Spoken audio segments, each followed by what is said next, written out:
katawang aking hain ay nananahan sa akin. Alleluia,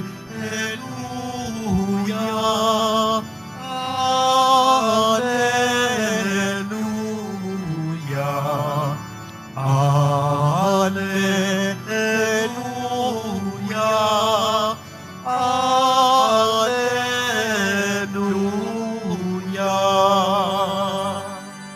Sumainyo ang Panginoon. At sumayo rin. Ang pagpapahayag ng mabuting balita ni Jesucristo ayon kay San Juan. Papuri sa iyo, Panginoon.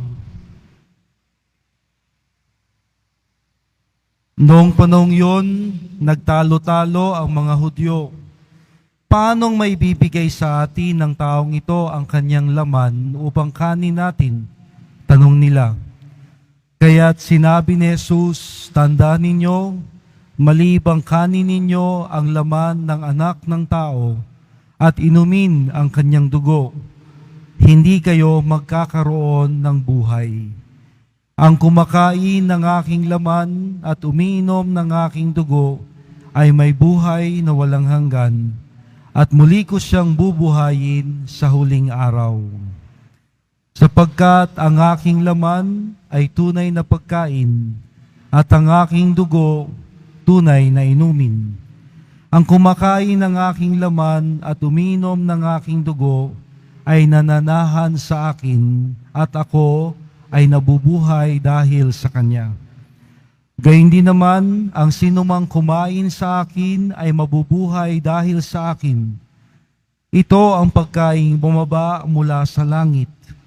Ang kumakain nito'y mabubuhay magpakailanman. Hindi ito katulad ng kinain ng inyong mga magulang sa ilang. Namatay sila bagamat kumain niyon. Sinabi ito ni Jesus nang siya'y nagtuturo sa kanila sa sinagoga sa Capernaum.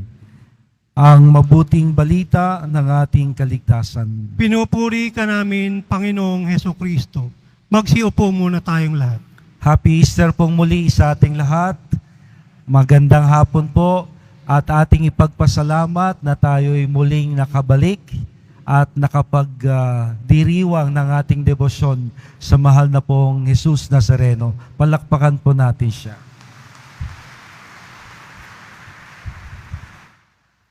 Tumitindi na ho ang init ng tag-araw at marami na ho ang nag-aalala. Ako ho, ang alala ko sana'y may sapat pang tubig kahit mailap ang bigay ng langit na ulan. Nang sa gayon, meron ho tayong mainom at meron tayong pandilig. Kaya't salamat po at sa init ng panahon, ito ho'y hamon para sa atin na mas ipakita natin ang mas matinding init ng ating pananampalataya sa mahal na poon. Amen? Amen. Ngayon ho ay ika-20 araw na ng Pasko ng Pagkabuhay mula Easter Sunday.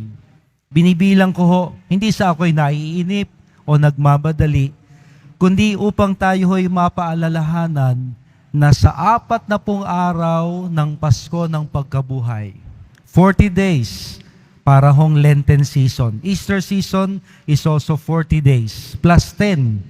Yun hong pagpanaog ng Espiritu Santo ni Jesus, Pentecostes. Nawa, higit nating maramdaman ang tagumpay ng Diyos na muling nabuhay. At ito ang nilalaman ng ating mga pagbasa. Mas bibigyan po natin ng tuon ang gawa ng mga apostol kung saan dito nasasaad ang pagkatawag kay Pablo na dating si Saulo. Narinig po natin na si Saulo ay masukit na tagapag-usig ng mga Kristiyano. Kung saan may Kristiyano, pupuntahan niya upang sila'y iligpit at itumba. Yun ho ang kanyang krusada. Yun ang kanyang layunin, na mawala sa ibabaw ng mundo ang lahat ng mga naniniwala kay Kristo.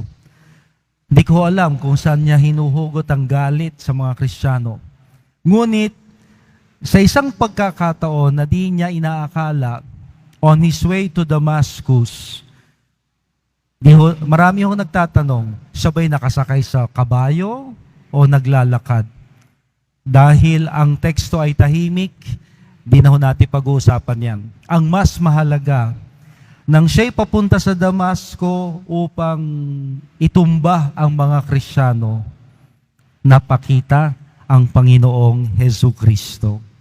Saulo, Saulo, bakit mo ako pinag-uusig? Ito'y napakagandang pagnilayan.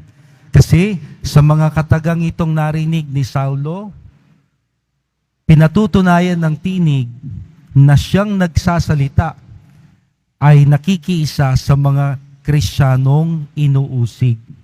Sinong tinig ang narinig? Kanino? Ang Panginoong Hesukristo. So maliwanag na sa kaisipan ng Diyos at ating Panginoong Jesucristong muling nabuhay, hindi iba ang mga Kristiyano sa Kanya, lalong na sa kanilang mabigat na pinagdadaanan na sila'y pinag-uusig. Saulo, Saulo, bakit mo ako inuusig? Kung ako si Saulo, baka ako'y nangatwiran eh. Teka muna, tinig. Hindi ikaw ang tinutumba ko, mga Kristiyano. Sino ka ba? Pero pinangalanan ni Pablo eh. Panginoon, kagulat-gulat, kinilala ni Pablo ang tinig mula sa Panginoong Jesucristo. At ito ho ang simula ng kanyang pagbabalik loob o pagbabagong buhay, the conversion of St. Paul, na atin nung pinagdiriwang taon-taon tuwing January 25. The conversion of St. Paul, na dating masugid na tagapag-usig ng mga Kristiyano, nang makilala niya ang Panginoong Jesucristo on his way to Damascus, siya naman ang naging pinakamasugid at masipag na tagapagpalaganap at tagapagpakilala ng Panginoon. Tagapagpalaganap ng Kristyanismo at tagapagpakilala sa Panginoon sa lahat ng mga tao. Now, ano hong mga punto na maganda ho nating mapulot at pagnilayan sa Ebanghelyong ito? Una, as I've said, we have to understand this in the Easter celebration context. Easter Sunday, Easter season pa ho tayo. At kung meron hong isang lumulutang na katotohanan, ito'y walang iba kundi ang Panginoong buhay ay hahanapin at pupuntahan tayong lahat upang ibalik at mapalapit tayo sa Kanya.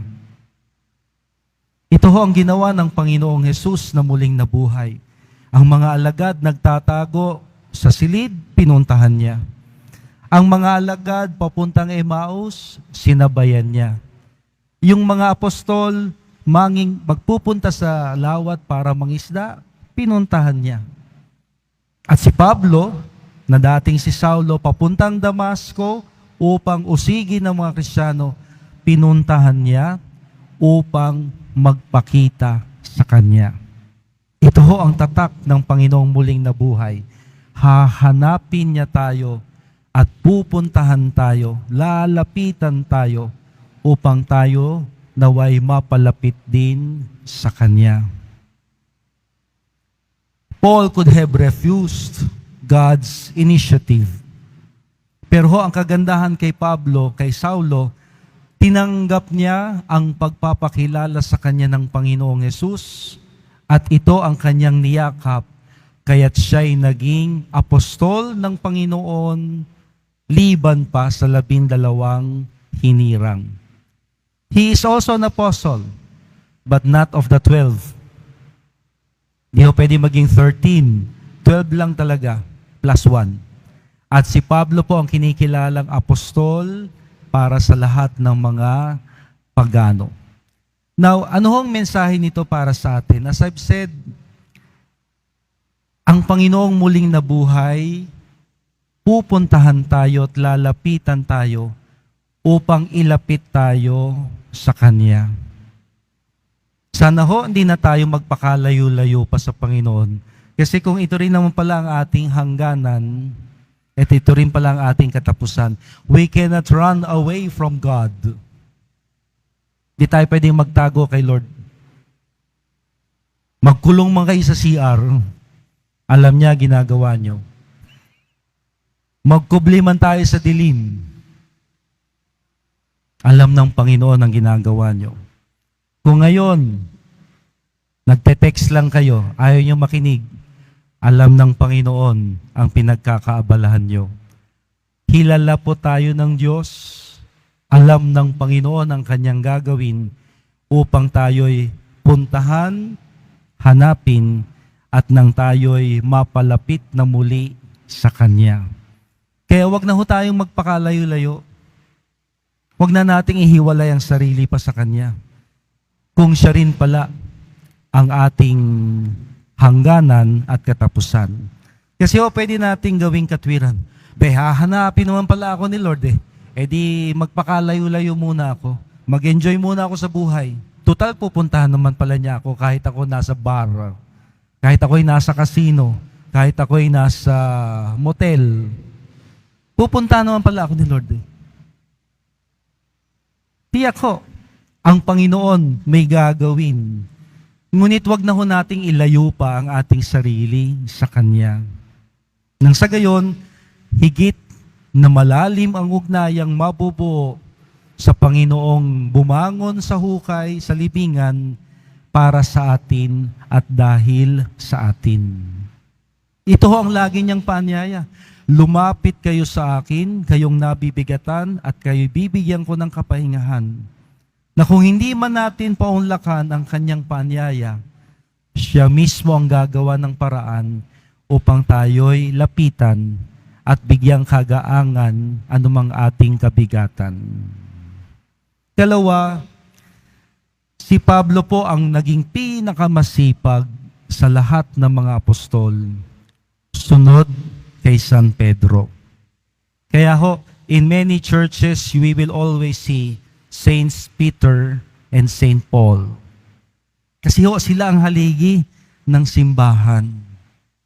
Si San Pedro, ang inatasan ng Panginoong mga siwa sa mga apostol at sa pamayanan sa Jerusalem, but outside of Jerusalem was the territory and the responsibility of Paul.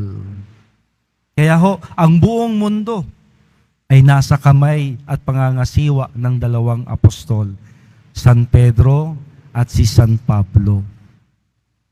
Kung bubuksan ho natin ang New Testament, kanino bang mga sulat ang ating mababasa? Pinakamaraming sulat kay San Pablo. Bumawi ho si San Pablo. Bumawi siya. Sa dami ng atraso niya sa Panginoon, sa dami ng kanyang tinumba, sa dami ng kanyang inilayo sa Panginoong muling nabuhay, bumawi siya. Nang ang Panginoon na ang naglapit sa kanya, kay Pablo sa kanya, bumawi si Pablo. Nawala siyang sinayang na oras at manahon. Lahat ay ginamit niya upang maipakilala si Jesus at ang lahat ay maging kaanib ng simbahang tinatag ni Kristo. Kaya sana po sa ating paglalakbay sa buhay, tularan natin si San Pablo. Hindi na ako lalayo sa Panginoon.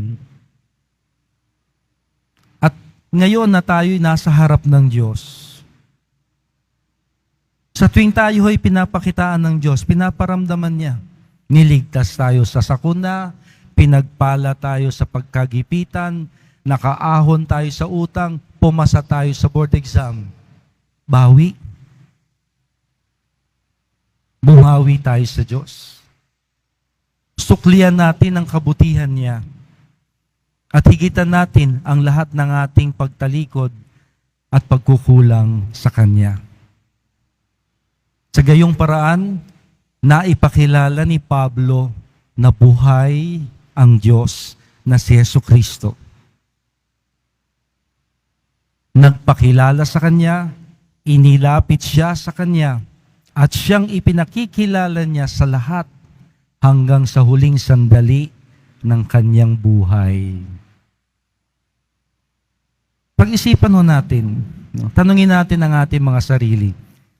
Sa dami-dami ng kabutihan at pagpapala ng Diyos, kota na ba si Lord? Father, may kota-kota ba? May kota ho. Bawi na ba si Lord sa atin? Nakabawi na ba tayo sa Kanya? O kung ramdam natin, ang bait ni Lord, ang dami ko pang pagkukulang, ano ngayon? Panahon na para magbago. Panahon na para bumawi. Panahon na upang suklian ang lahat niyang kabutihan at pagpapala ng habang buhay na paglilingkod sa Kanya at sa kapwa. Hingin po natin sa Panginoon na sa pagdiriwang natin ng Pasko ng Kanyang muling pagkabuhay, buhay nawa ang Panginoong nakilala ni Pablo sa atin upang tayo rin ay maging katulad ni Pablo, tagapagpakilala ng buhay na Hesukristo. Happy Easter po sa ating lahat.